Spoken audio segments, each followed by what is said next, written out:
Hey, what's happening guys? It's Bharat for iGyaan.in, and Samsung just launched the new Galaxy On5 and the Galaxy On7. Now we've already unboxed the On5, and if you haven't checked out that video, it's on our YouTube channel.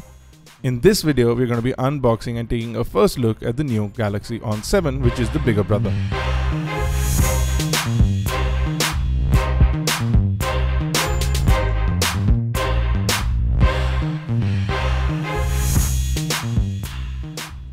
Now in terms of design, the On5 and I'm assuming the On7 both are identical because they're essentially the same series phones, and we've already checked out the On5.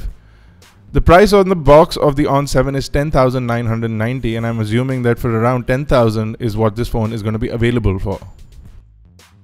Now funnily enough, the On5 has a 1.3 GHz processor, which is an Exynos processor. The On7 has a 1.2 GHz processor, which a lot of you will be familiar with. It's the Qualcomm Snapdragon 410. Again, like many other Samsung devices, this one will work initially with an Indian SIM card only, up until you use it for a little while, and then you can pop in a different country SIM card.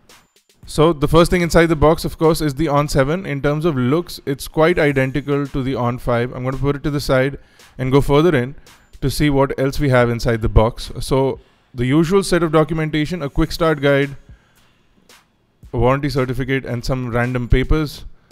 You also get a USB to micro USB charging and data syncing cable.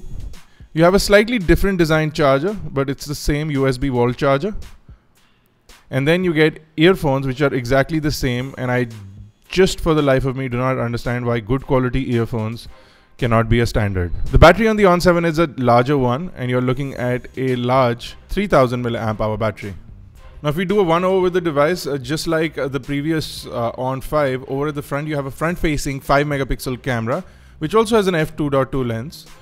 You have a couple of sensors in the earpiece along with the Samsung logo, and below that you'll see a 5.5 inch 1280 by 720p display. Below that you have the standard set of Samsung buttons: the multitasking button, the home button, and the back button. Over at the bottom, the micro USB charging, data syncing port along with the main microphone, and you have the 3.5mm headphone jack. Over at the right you have the power lock and unlock button, and over at the left you have the volume rockers. On the back is a 13 megapixel f2.1 lens equipped camera. You also get an LED flash and a speakerphone along with the Samsung logo. If you remove the back cover, you'll see the battery compartment along with the two SIM card slots and a micro SD card slot, which accepts up to 128 GB. Now while Samsung claims that it's a 13 megapixel camera at the back, we found out that it's actually a 12.8 megapixel camera, so not all the information is accurate. Now if we talk about what's inside, you have a Qualcomm Snapdragon 410, which is an A53 quad-core chipset, which is running at 1.2 GHz. You also get 1.5 GB of RAM and 8 GB of storage, along with the 128 GB micro SD card expandability.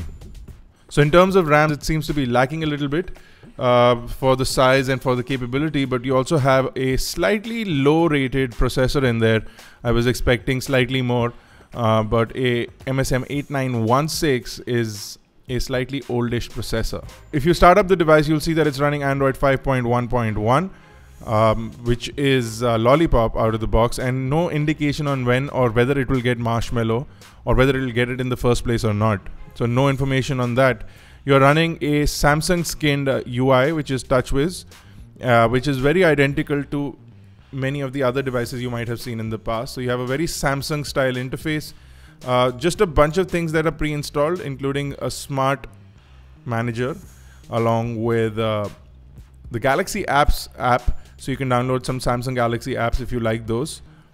And then that's about it. It's mostly bare bones. You don't have a lot of bloatware, which is a fantastic thing for a device which is already low on RAM and storage. Now overall the user interface seems snappy, and it seems slightly better than the Exynos variant, which I was expecting to do better. Even though it's on 1.3 GHz, the On7 seems to be a little more smooth in terms of usability and feedback.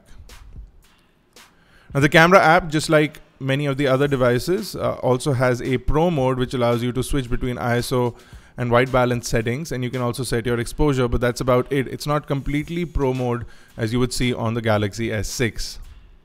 Now, despite the fact that you have a 13 megapixel camera, video remains at 1920 by 1080p simply because the chipset probably can't support the capability of capturing 4K video, which would cause this device to basically heat up and explode. I don't know. The device is slightly more hefty, and of course it's bigger than the 5-inch sibling, which is the On5. Why they are called On5 and On7? There's really no reason, to be quite honest. It's just something that Samsung has done. And what happened to the On1 to 4? There's no real indication, but there are a bunch of devices in this price bracket that you could consider over the On5 and the On7. The On7 and the On5 offer a slightly oldish design. I mean, I'm looking at a design which resembles the Samsung Galaxy S5 of last year. So at least a year old design, and you have plastics all around. The device does feel good in the hand, and the back panel is soft touch, so that is a good thing. It's fairly lightweight, it's not too hefty. In terms of the weight, it's 8.2 mm in terms of thickness as well. A good option for those who are looking for something in the 10,000 price bracket, but be aware that a lot of other options are available in this price bracket. Now, we'll be coming out with benchmarks in gaming soon enough, and stay tuned for our full review of the new On7 and the On5. If you have any questions or queries, drop them in the comment section below. Give this video a thumbs up and share it with your friends. And until I see you next time, guys, make sure you check us out on Facebook, Twitter, Google+, and do visit the website iGyaan.in. This has been Bharat Nagpal. Thank you for watching.